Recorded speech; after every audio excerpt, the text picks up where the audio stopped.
All right, here we go. I'm just going to mute everyone so we don't have any background noises while MaryLu is presenting. If you have any questions, there is a chat box, or you're welcome to unmute yourself if there is a question on the spot. Do not be shy. I hope you enjoy, and without further ado, here's MaryLu Wells. Here we go. Is it on? And I'll turn off the camera for you too. Or would you like the camera on? What do you mean by the camera on? Your video. I want to see what I'm talking about. Your camera to see you. I don't care. Okay, we'll turn it off. It's all right. We'll start it. Why not? Okay, go ahead. All set? Yep. See, now I can't see anybody, so I have no idea who all is out there. But isn't this a wonderful day to get out of here and go somewhere where it's pretty warm, almost hot, blue sky, all of that? Because it's been snowing off and on here all day up on the hill. I don't know about the rest of you, but I'm guessing you haven't seen the stars in quite a while. I thought what we'd do is just hang on to this introductory slide here and I'll just briefly talk about the setting and the deserts we find here in America. We only have 4 different deserts. And I suppose the one that you are most familiar with, and some of you have been there, is the one around Phoenix in Arizona. Is my voice picking up okay? All right. And that's called the Sonoran Desert, after Sonora, a province or state in Mexico. But it drifts on north up into Arizona and along the very western edge of New Mexico if you're under 5,000 feet.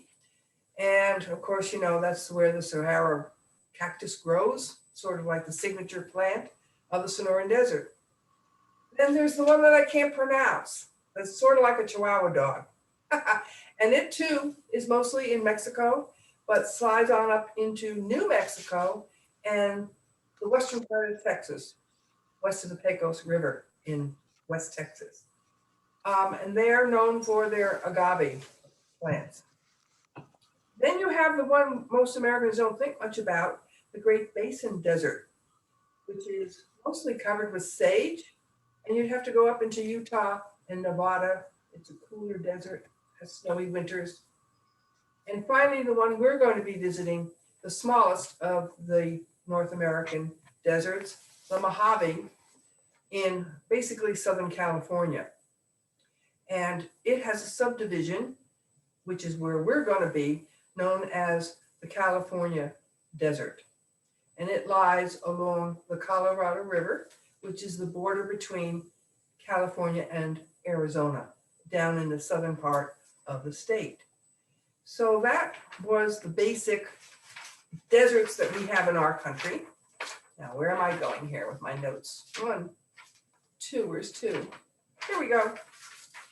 We're actually in the Anza-Borrego State Park, which is huge. I don't know how many miles by how many miles, but it's quite large. And it's in the California desert in Southern California, part of the Mojave. I was here in the spring of 2017, so that means 4 years ago, in March. And if you look through the plants against the blue sky, you see a mountain. So let's go 50 miles west to the Pacific Ocean. And there's not much in Southern California of low-lying land along the Pacific until you run into one set of mountains or the other. These particular mountains, which are, let's say, between San Diego and Los Angeles, to the west of both of those cities, they can get 6,000 feet tall, some of them. So they're not little babies. They're very rugged, but very narrow. I think there's only like where we're standing here, 50 miles, maybe, give or take a few, to the ocean. However, you've heard of rain shadows. The west winds coming off the ocean tend to form clouds and drop their moisture on the west side of these mountains. And everything to the east is a real desert. I'm sorry, I don't have the exact inches. You can all Google it. But I'm guessing 1, 2, 3, maybe 4 inches of rain a year on the average.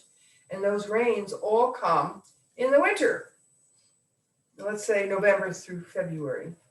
And the year I was there, I heard it on the radio here in New York on good old NPR. That winter of what, 2016, 2017 was the rainiest in like 12 years. And so when that happens, the desert really, really blooms. So I expected there to be a horde of, quote, tourists out and about. And there were, and we didn't even go on the weekend. Oh, we went, I think, on a Monday. So sometimes it was hard to take pictures of just the plants without the people.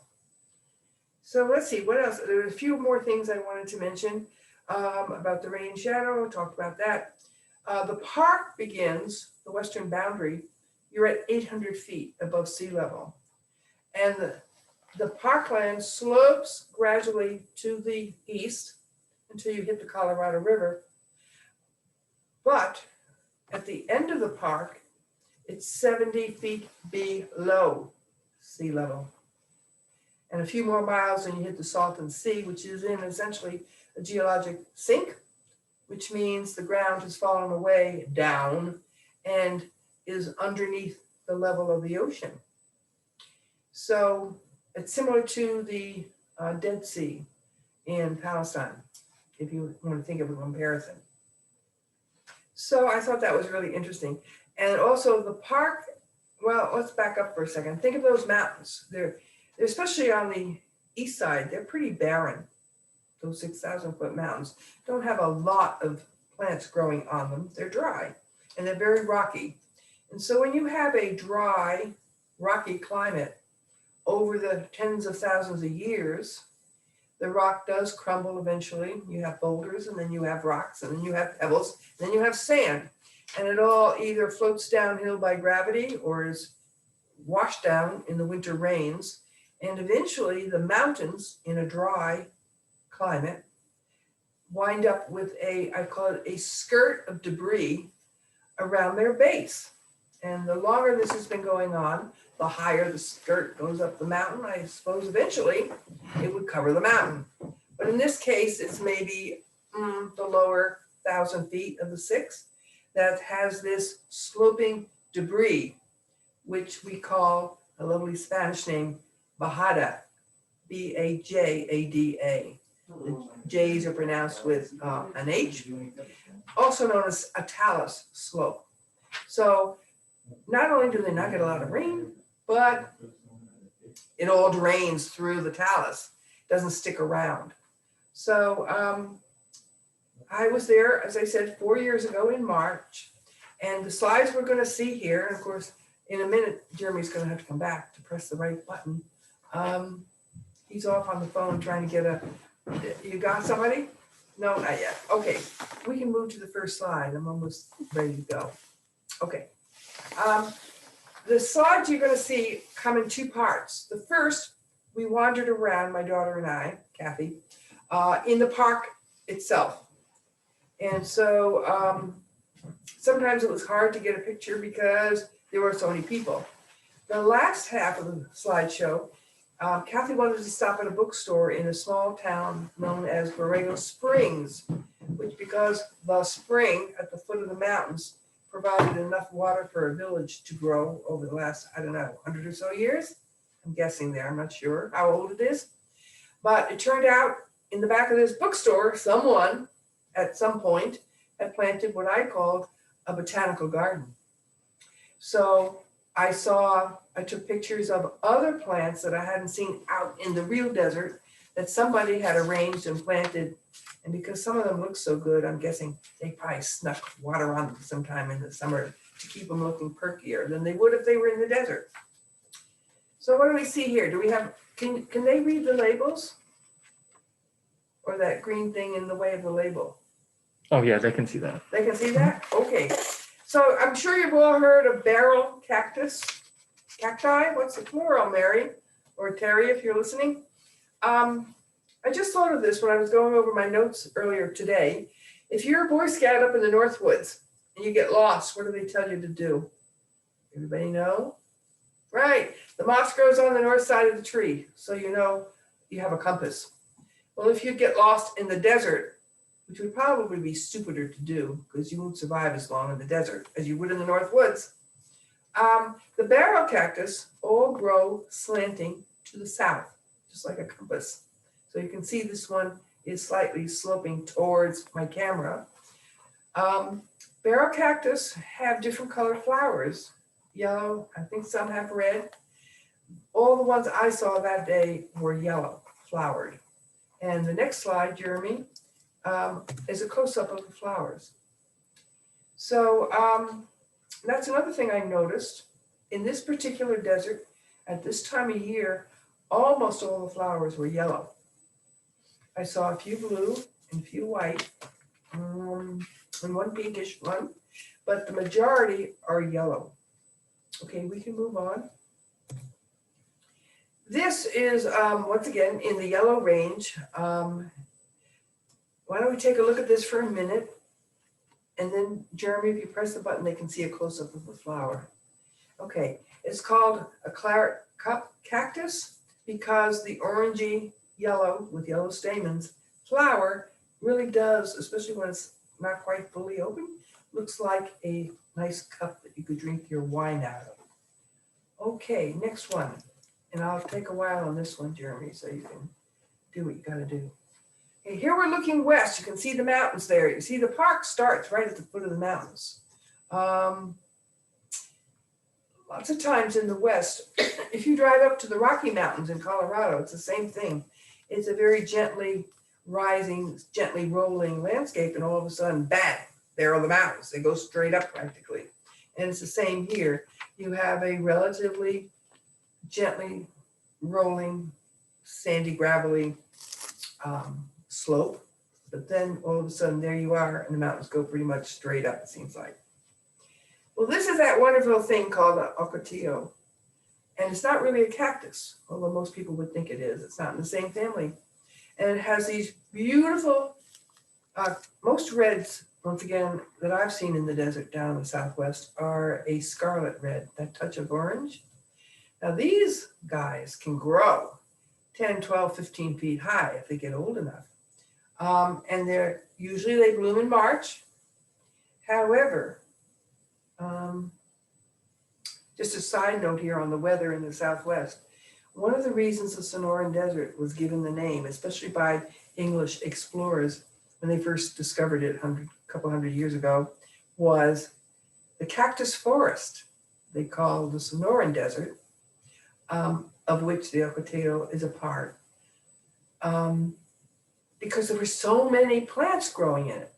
And the only reason for that is, yes, you have the gentle rains of winter, 3-4 inches.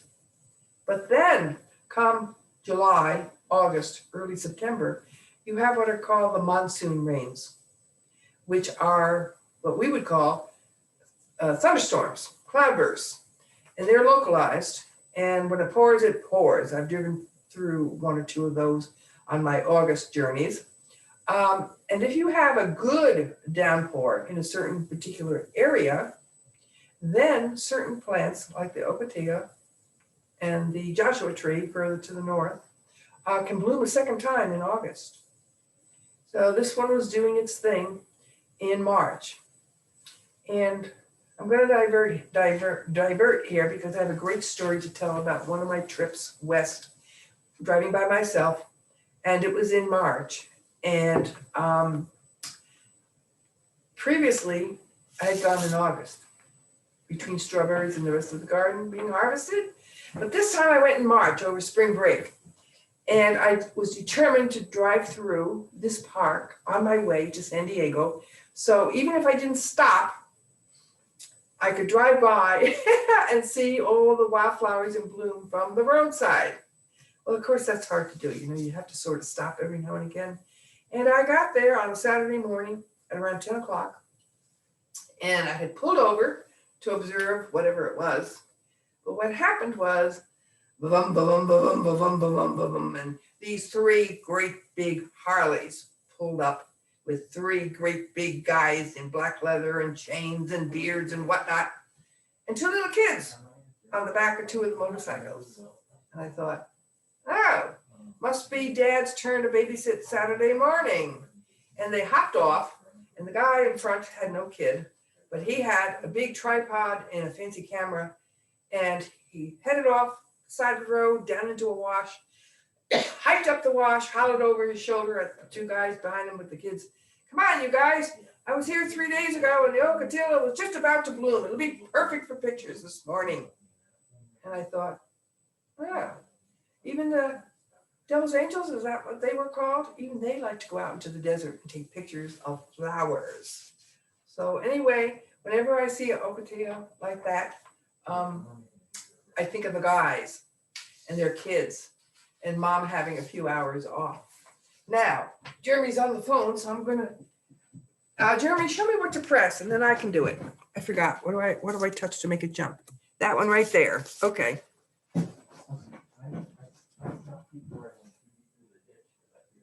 I'm gonna put my glasses on so I press the right button in a minute and don't tune you all out or something. Okay, this is a holla cactus. And that's the one, if you're wandering around the desert, you do not want to brush into this thing. Because as you know, all cactus are prickly, but this one really will dig in and you'll be sorry. All right. Where did that little arrow go? Hang on, guys.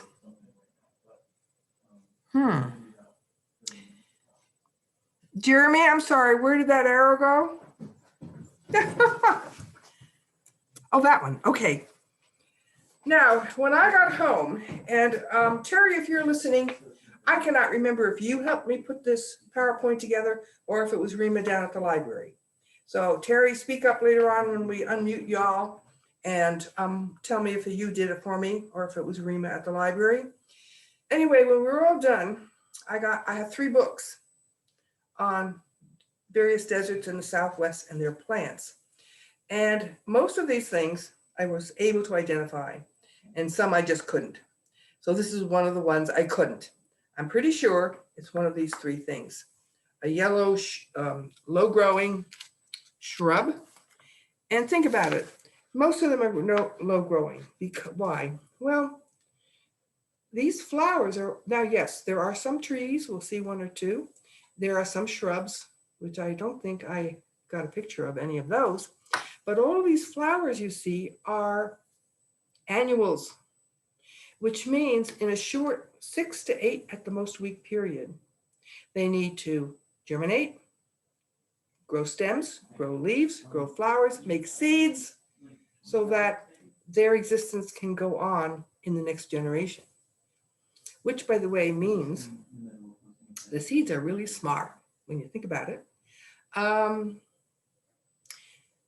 They lie in the ground, and they lie in the ground, and they lie in the ground, and they just wait and wait and wait until the spring comes along where there's enough rain in the winter before that the ground is wet enough so that when they sprout and grow, they'll have enough moisture in the ground to go through those 6 to 8 weeks to make seeds. That's their whole purpose. They're not the least bit interested in us tourists tromping around saying, oh my, isn't this beautiful? They just want to make their seeds so that their species can live on. And sometimes they wait for years or decades, or once in a while, anthropologists will dig up some rune from a pueblo, maybe from hundreds or even thousands of years ago, and they plant the seeds they find. And guess what? Some of them actually grow, which I think is absolutely amazing. So anyway, so most of the annuals are not very tall. They don't have the time to waste to grow up to 2 feet tall. And anyway, even if they did, the wind would blow them over. So here's my right arrow. And that is a close-up of that mysterious plant. Once again, yellow, yellow. Well, I don't know. On this screen, it's really washed out. So I don't know if you're seeing a washed out image. Are they seeing that washed out image? Or is it, can they see the blue flower? It's because you're standing up. If you look down a little bit. Okay, all right, so I guess you're seeing the blue flower. This is one of the few blue flowers that was there, and once again, I couldn't figure out which it was. But I love blue, and it was very dainty, and it was growing up between a shrub that gave it support. So the flowers weren't dense like some of the yellow ones. It's just a mat of yellow flowers. But the blue ones were more sparse. And this is the desert marigold.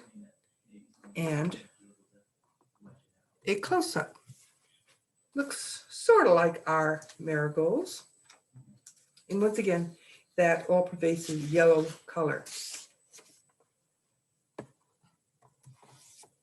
Oh, there's one of those tourists. My daughter, who, did I already tell you this? Years ago when I wanted to go out into the desert and I wanted Kathy to take me, we didn't go. Her response was, why on earth would you want to go to the desert? There's nothing there but rocks and dirt. So I don't think I've convinced her that it's a wonderful place to be at certain times of the year, but she certainly got another view besides the rocks and the dirt. And this is just an aside. 2 years ago, one of my wish list things was to go to Finland in the winter, of course. Now, Kathy, being a Southern California girl ever since college, said to me, why would we want to go to Finland in the winter? So I listed all my reasons. Well, the good sport that she is, she planned that wonderful vacation for me and some of my friends. And we all went with her husband. And she actually loved it. Couldn't believe that she would enjoy herself so much in the snow. So you see, guys, you never know how you're really going to feel about something until you do it. Now, these were one of my favorites. They're called, I'm pretty sure these are, I know what they are, the Desert Star. And they are only an inch tall. Almost all of them are white. And every now and again, you get a little yellow one. But they're an inch from the ground. And so if you're young and can kneel down, you can get the camera up close and focus. Thank goodness I had a camera that could focus all by itself. And so I could just bend over and get a pretty clear picture of these cute little flowers. And please note, Mary, if you're still there, and if George is watching, this is George Harris's soil that you would find everywhere on the surface of the California desert. It really is nothing but gravel, guys. I don't see any dirt there. It's just all tiny, tiny little crushed up stone. Now another white one. Once again, very wiry kind of stems, not a lot of leaves. In a desert, you really don't want a lot of leaves because they evaporate the little bit of moisture that is there. But here is a close-up of, I'm pretty sure it's the desert pincushion, which looks like the pincushion we grow in our garden.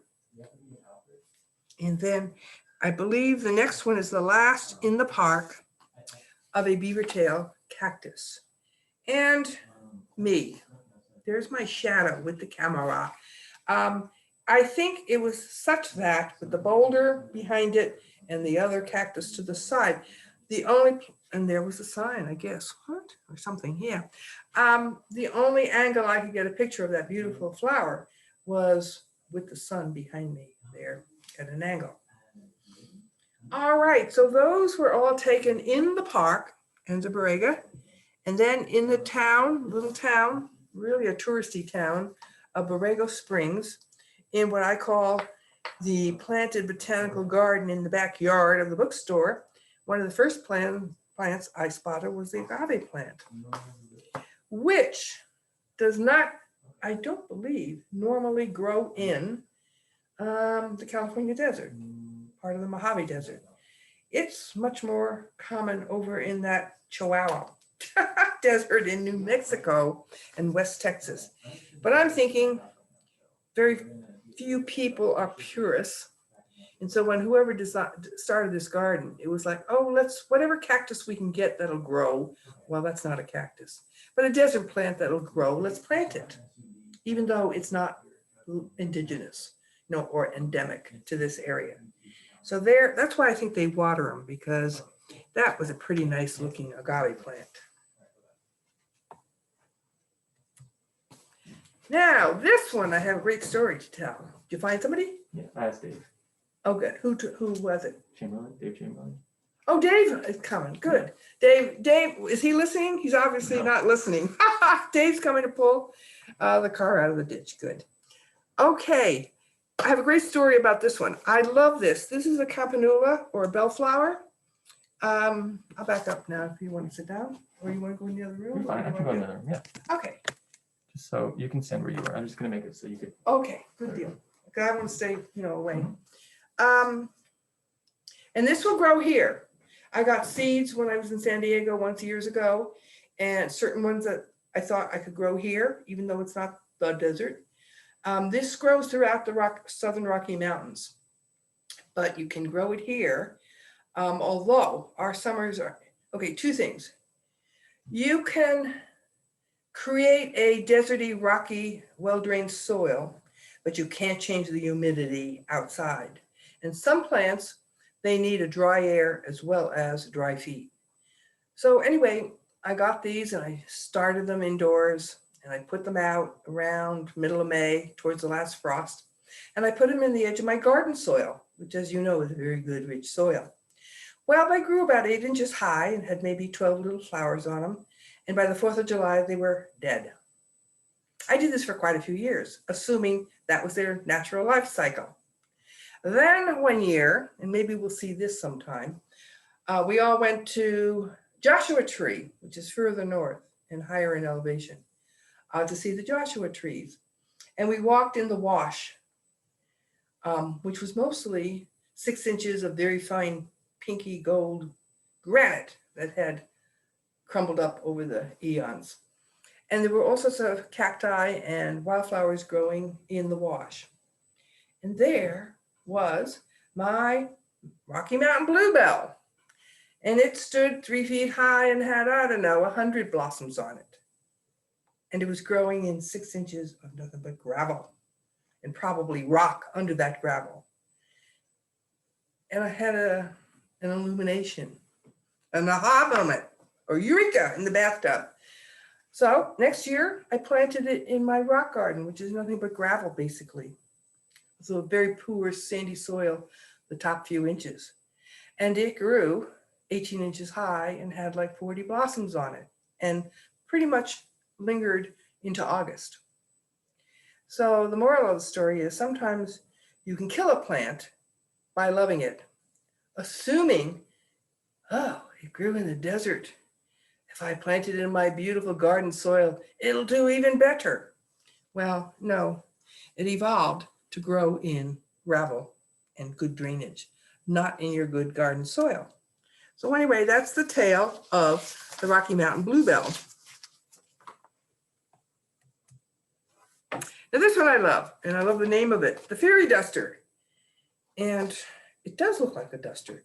My mom had a turkey feather duster when I was a kid. Used to dust the furniture with the turkey, which I always thought was kind of silly. You didn't really get rid of the dust, you just dumped it on the floor. But anyway, the long red stamens, I think the male part, and they just hang out there in the breeze and the male pollen blows where it blows and reproduces. So that's more of a shrubby type thing. This is another one you can grow here. And it's anywhere from pinkish lavender to lavender purpley blue, the sand verbena. And that also grows throughout the Southwest, often along the roadsides. You know, it would be like what grows along our roadsides? The weeds in the ditch, like the colt's foot in spring, and then the asters in the fall. So anyway, it's two you could probably grow here. And then this is obvious you're in a planted situation in this garden behind the bookstore. And here we have, I'm not sure what's off those columns. It looks like a mom, a dad, and 2 little kids. They really don't look like Serraros to me. We have one in a few minutes that you'll see because of those little knobby things towards the top, unless they're old enough, which might be 20, 30, 40 years before a Serraro, a column, begins to branch out. So the really amazing ones with all the arms that you see could easily be 100, 150 years old. And that beautiful sculpture in the middle is a prickly pear. And I have another story. One year, Cindy Tishu and I from Chicory Station went west. And that was probably 20 years ago. And she was still using sometimes black and white film plus color film. So she had the color film, and she had determined she was going to take all these pictures from the roadside of all the plants she saw. And so we were on the old Route 66, a remnant of the ancient Route 66, 2 lanes. And we were somewhere in Arizona in the middle of nowhere. There were no other cars but us. And all of a sudden some prickly pear on the side of the road. Cindy, you want to pull over and get a picture? No, not that one. There'll be a better one. Well, we went for 50 miles. And every now and again, there'd be a clump of prickly pear, but Cindy was waiting for the perfect one. And finally she said, or maybe I said, Cindy. So she's all right, the next one. There was no next one.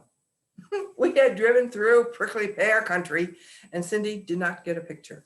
But too bad, she could have come here and got this. Now in the background, especially to the left, not the lower yellow, but the taller, soft green, and then over to the right in the background, just coming into leaf, that's the famous Palo Verde tree of the Sonoran Desert. Beautiful yellow blossoms in the springtime, green leaves until the heat and dryness of August, I'm guessing. Most of the leaves drop. What's those of you that know Spanish? Palo Verde, green tree. The cells that have the chlorophyll are in the bark, on the trunk of the tree, and on the branches. So it doesn't need the leaves. It's nice to have them, but it can do photosynthesis using the chlorophyll in its bark. So a lovely 15-foot high, maybe, tree on average, a rounded, beautiful tree of the Southwest. Now there is the Cerero, or however you pronounce that. I've always had a tongue twister on that one too. Once again, it's a Spanish word. But that one probably is 20, 30 years old because they grow very, very slowly. And in the wild desert, they often start off as a seedling in the middle of a bush, like that. That might be a rabbit bush, I'm not sure. Yellow rabbit bushes are yellow, and therefore is protected from being eaten by the local whatever eats baby cacti. And so by the time it gets to be 5, 10 years old and 2 feet high, it's bigger and tougher. So that one hasn't started making arms yet. And this is the signature plant of the Sonoran Desert. So once again, it's kind of been borrowed across the river. And there's my daughter, the tourist again, standing under a very rare species of palm tree known as the desert palm. And you only find them, I believe, in Southern California and maybe Western Arizona across the Colorado River in some of those canyons where there's a seep and enough water to have a grove. So the Native Americans, as well as the wildlife, ate the fruit of the desert palm, but they're a very, and they're I guess that's what is an endemic species, meaning it's not that widespread. It only grows in a small part of the world. And I think 29 Palms, which is also there in Southern California, maybe to the north of here, it's that same type of palm tree, I believe. This is another plant that you could grow here, an evening primrose. And some of you might want to try doing some research and planting a circular garden that's a clock, because different flowers will open at different times in the day. And the evening primrose, it's as the sun begins to wane into the twilight and then into the evening, that's when they open. They stay open all night, which means probably they're pollinated by moths. And then with the first rays of the sun in the morning, the individual flower will die to be replaced with another one next evening. And I think this is a penstemon. And these two you can grow here, although for me, they've never been long-lived, so I've given them up. And they tend to be perennials. And mostly pinks, purples, lavenders. And I believe this is the last one. And once again, I think the Oregon pipe cactus is borrowed from the Sonoran Desert. Some of you folks have been to the big park in southern Arizona that borders up on Mexico. And it's called Oregon Pipe, whatever, park, preserve. And it's huge, like 40 miles by 40 maybe. I think some of you have been there.